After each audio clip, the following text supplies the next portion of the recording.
না, আমরা ভেবেছিলাম ধরেন জুলাই বিপ্লবে অনেক মানুষ আছে জুলাই বিপ্লব থেকে মুখ ফিরিয়ে নিয়েছে। আমার কাছে ব্যাখ্যা চায় অনেকে কেন?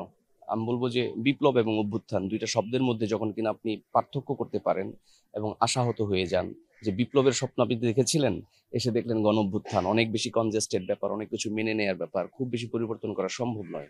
বিপ্লবের চেতনা যে চেতনা দ্বারা আমরা উদ্বুদ্ধ হয়েছিলাম সেইটাই নিয়েই আমরা ভেবেছিলাম এখনই সময় সবকিছু ঠিকঠাক করে একটা প্রফেশনালিজম তৈরি করা।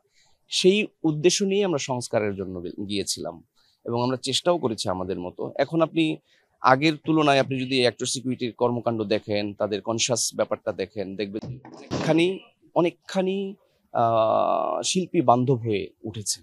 আমার মনে হয় আমরা ওই সময় যে চাপটা দিয়েছিলাম, সেই চাপটার কারণেই এখনকার মানুষ দেখতে পায় যে অভিনয় শিল্পী সংঘ অভিনয় শিল্পীদের কল্যাণের জন্য রাজনীতির বাইরে অন্য কোনো কাজ করার ব্যাপারে আগ্রহী হয়ে উঠেছে। আমি বললাম যে, "আপনি বিপ্লবের স্বপ্ন নিয়ে গিয়েছিলেন এক জায়গায়, দেখলেন সেটা গণ-অভ্যুত্থান।"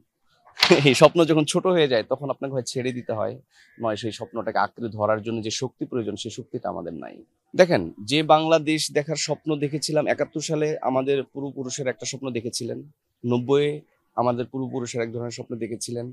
পলিটিক্যালি যে এটা আমাদের আপন মানুষের স্বপ্ন না, কিছু গুটি কয়েক মানুষের স্বপ্ন যারা পলিটিক্যালি যুক্ত, সেইটা আইডেন্টিফাই করতে, করতে আমাদের অনেক সময় চলে গেছে। জুলাইটার কথা আমি বলব আলাদা করে কারণ সেখানে এমন শ্রেণীর মানুষ যুক্ত হয়েছিল, শ্রেণী, বর্ণ নির্বিশেষে আমাদের চোখের সামনে আমাদের অনেক বেশি আশা দেখিয়েছিল। আমরা বিপ্লব চিন্তার মধ্যেই ছিলাম। আমি আশাহত, কিন্তু আমি স্বপ্ন দেখা বাদ দিচ্ছি না। আমি আমি সমালোচনা করতে পারি। আমাকে এখন গুম হয়ে যাওয়ার ভয় নাই। আমি বলব যে এইটুকু উন্নয়ন তো হয়েছে।